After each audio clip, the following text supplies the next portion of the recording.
வணக்கம். ஆர்எஸ்எஸ் பாஜகவினரோட ராமர் கோயில் அரசியலை எப்படி பாக்குறீங்க அப்படின்னு நண்பர்கள் கேட்டாங்க. நான் சொன்னேன், தமிழர்களை விட பாஜக, ஆர்எஸ்எஸ், நரேந்திர மோடி எல்லாமே ஒரு 1000 வருஷம் பின்தங்கி இருக்காங்க அப்படின்னு சொன்னேன். ஏங்க அப்படின்னு கேட்டாங்க. இல்லைங்க, இந்த கோயில் கட்டுற வேலை எல்லாத்தையுமே நம்ம மன்னராட்சி காலத்துலதான் செஞ்சுட்டு இருந்தோம். இப்ப மதுரையில பாண்டியர்களோ, தஞ்சையில சோழர்களோ, காஞ்சியில பல்லவர்களோ, இப்படி நம்ம அப்பதான் கோயில் கட்டுறதுக்கு ஒரு முக்கியத்துவம் கொடுத்து நம்மளுடைய வீரம் பெருமையை பறைசாற்றிட்டு இருந்தோம். இப்ப மக்களாட்சி காலத்துல நம்ம என்ன செய்யறோம் அப்படின்னா, ஸ்கூல் கட்டுறோம், காலேஜ் கட்டுறோம், ஹாஸ்பிட்டல் கட்டுறோம், டேம் கட்டுறோம், டைடல் பார்க் கட்டுறோம், இண்டஸ்ட்ரீஸ் கட்டிட்டு இருக்கோம்.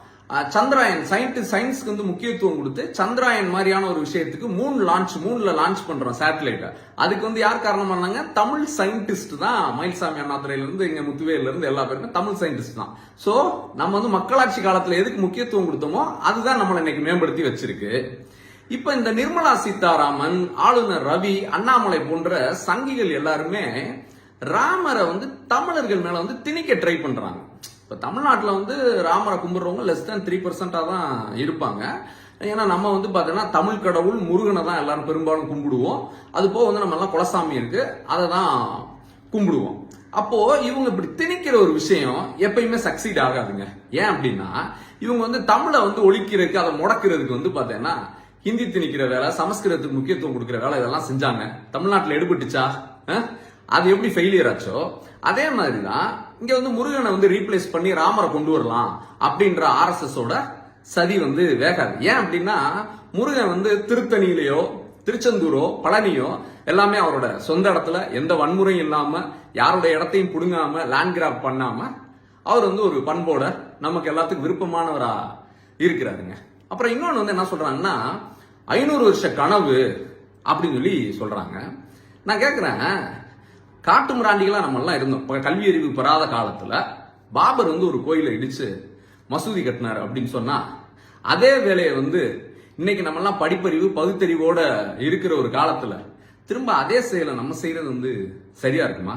ராமருக்கு இன்னும் நல்ல இடத்துல ஒரு பெட்டரா பண்ணிருக்கலாம். அதுவும் போக கோயிலை முடிக்காம நரேந்திர மோடி இப்படி அவசரமா அரசியலுக்காக செய்யறாரு.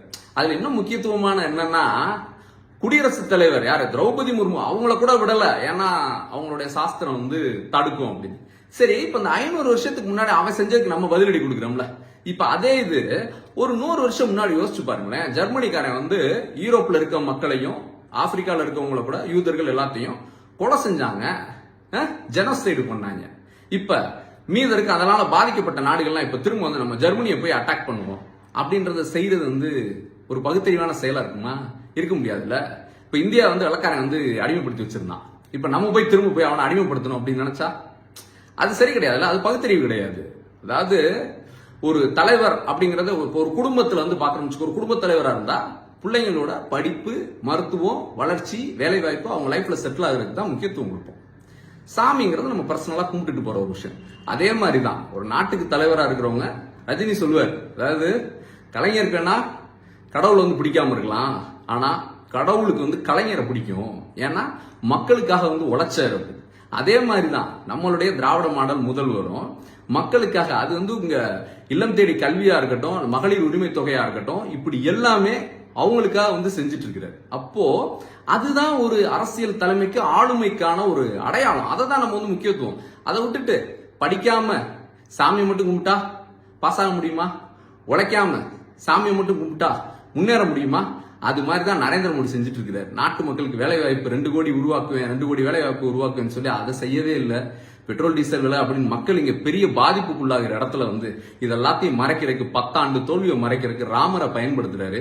நம்ம சாமிய அரசியலுக்கும் பயன்படுத்த மாட்டோம், கலவரம் செய்யறதுக்கும் பயன்படுத்த மாட்டோம். ஏன்னா தமிழர்கள் மேம்பட்டு மேன்மையடைந்தவர்கள் வச்சுக்கோங்க.